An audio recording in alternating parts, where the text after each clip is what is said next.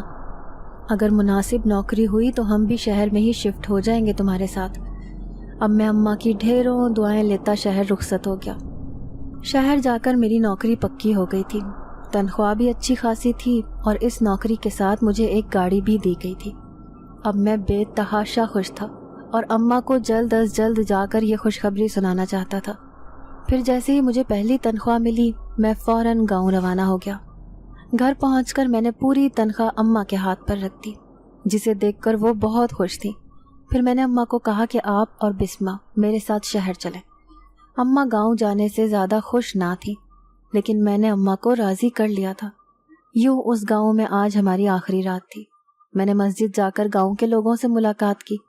گاؤں کے سبھی لوگ میرے یوں گاؤں چھوڑنے پر بہت افسردہ تھے، اور مجھے کہہ رہے تھے کہ جس طرح آپ کے والد صاحب کو گاؤں کے لوگ آج تک بھلا نہ پائے، اسی طرح آپ کی عزت بھی ہمارے دلوں میں ایسے ہی ہمیشہ قائم رہے گی۔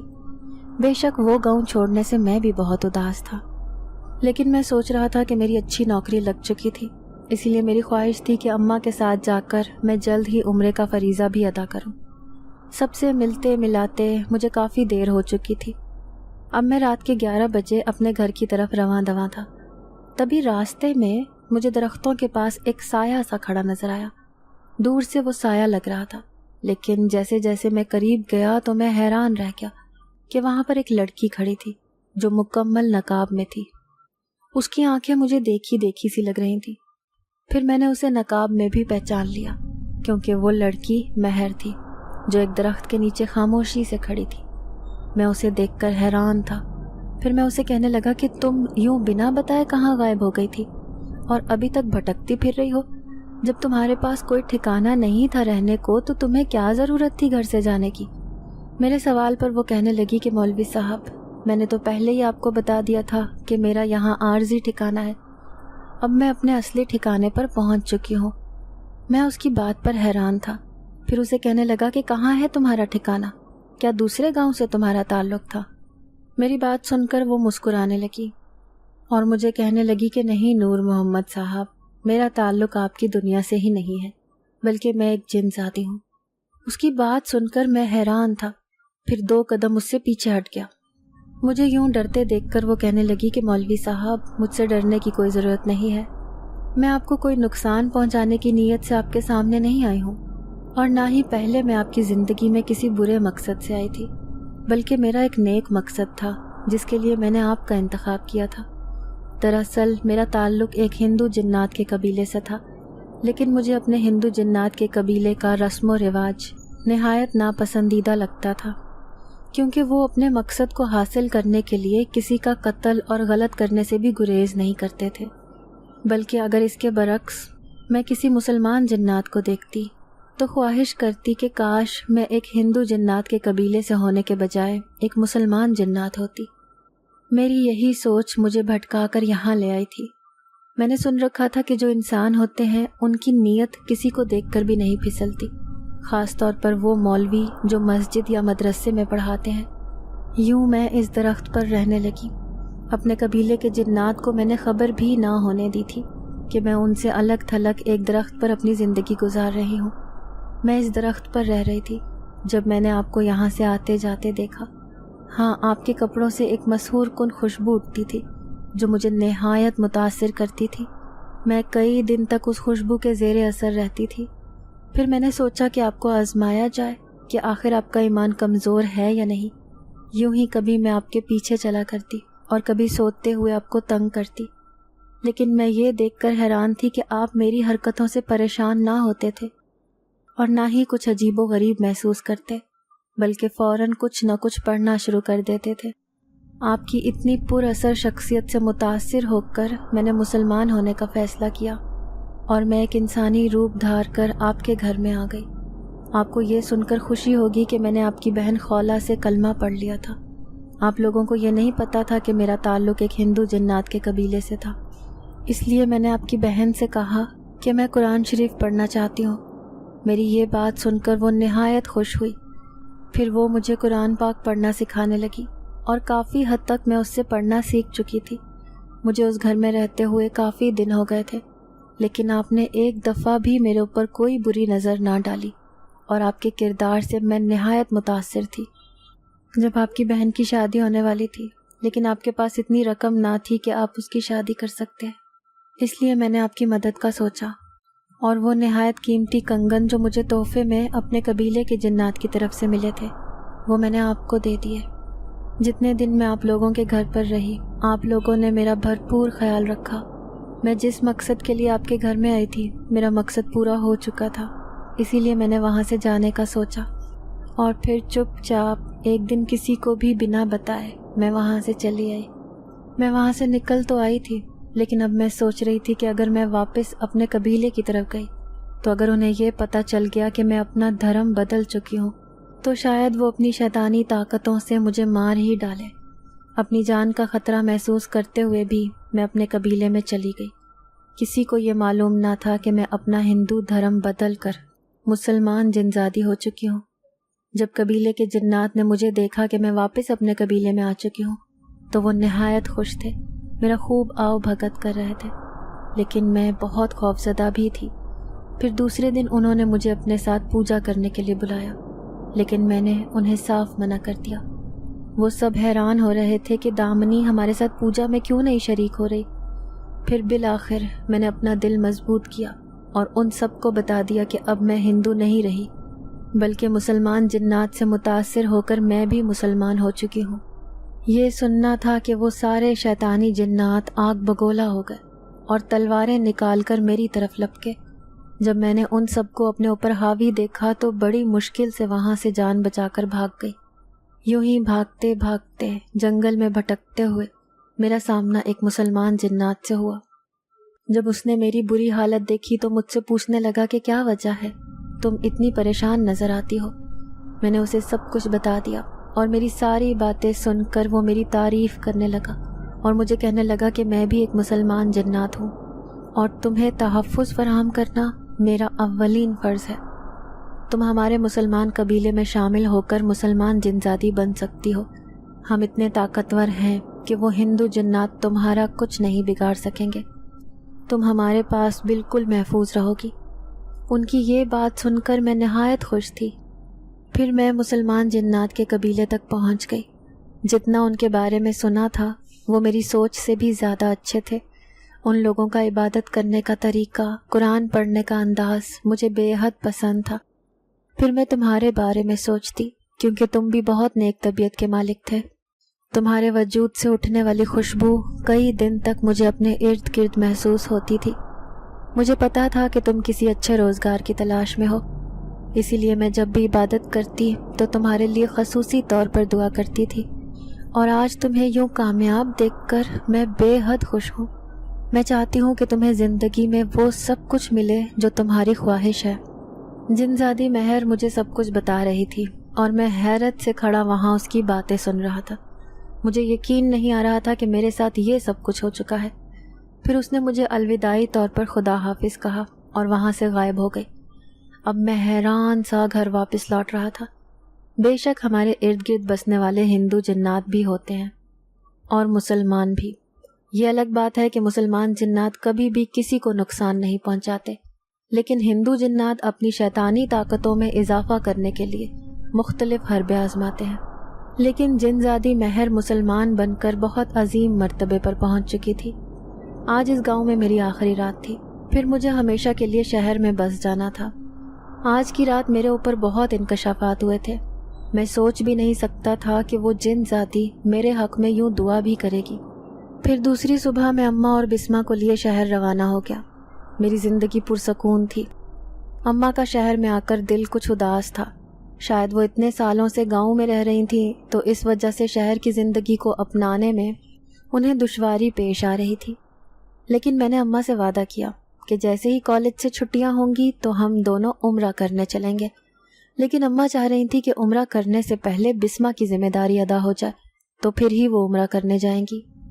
اب میں بسمہ کی شادی شہر میں کرنا چاہتا تھا، کیونکہ میں سوچ رہا تھا کہ ایک بہن گاؤں میں ہے تو دوسری بہن شہر میں بھی ہونی چاہیے تاکہ آنا جانا لگا رہے۔ حالانکہ خولا کو جب پتہ چلا کہ ہم شہر جا رہے ہیں تو وہ بہت اداس تھی، یہ سوچ کر کہ میں اب اس سے ملنے کے لیے کئی دن بعد آیا کروں گا۔ لیکن میں نے اسے تسلی دی اور کہا کہ تم اداس مت ہو، میں تم سے ملنے کے لیے ہر مہینے آیا کروں گا۔ پھر جلد ہی مجھے بسمہ کے لیے ایک نہایت اچھا رشتہ مل گیا۔ رشتہ میرے کولیگ کے بھائی کا تھا جو اچھی نوکری پر تھا اور ان کا گھرانہ بھی نہایت دیندار تھا۔ یوں میں نے ایک سادگی سی تقریب میں بسمہ کو نہایت مناسب سا جہیز دے کر رخصت کر دیا۔ اب دونوں بہنوں کی ذمہ داری میں نے اچھے طریقے سے پوری کر دی تھی۔ اب میں اماں سے اصرار کر رہا تھا کہ اگلے مہینے ہم عمرے کا فریضہ ادا کرنے کے لیے چلتے ہیں۔ اب اماں نے حامی بھر لی تھی۔ پھر میں اور اماں عمرہ ادا کرنے سعودی عرب پہنچ گئے۔ میں نہایت خوش تھا کہ اللہ نے میری قسمت میں بھی کامیابی لکھی تھی، اور آج میں دین اور دنیا دونوں کو ساتھ لے کر چل رہا تھا۔ بہت جلد ہی ہم عمرے کی ادائیگی کرنے کے بعد لوٹ آئے۔ کچھ دنوں کے بعد میرے کالج کی طرف سے ایک بہت بڑی دعوت رکھی گئی جس میں بڑے بڑے لیکچرار اور مفکرین کو بلایا گیا تھا۔ اس دعوت میں شہر کے بڑے بڑے بزنس مین بھی آئے ہوئے تھے۔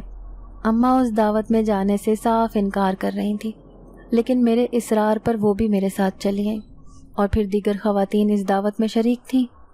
تبھی میری نظر اچانک اٹھی اور ایک خاتون پر جا کر رک گئی۔ وہ خاتون مجھے جانی پہچانی سی لگ رہی تھی۔ اس نے مکمل حجاب لیا ہوا تھا، لیکن اس حجاب میں سے خاتون کا پورا چہرہ نظر آ رہا تھا۔ جیسے ہی وہ پلٹی تو میں یہ دیکھ کر چونک گیا کہ وہ کوئی اور نہیں بلکہ میرے ساتھ یونیورسٹی میں پڑھنے والی شانزے ہی تھی۔ میں اسے یوں حجاب میں دیکھ کر ٹھٹک گیا۔ بھلا کہاں وہ ماڈرن سی لڑکی اور کہاں یہ حجاب میں لپٹی خاتون؟ بے شک وہ بالکل بھی پہچانی نہیں جا رہی تھی۔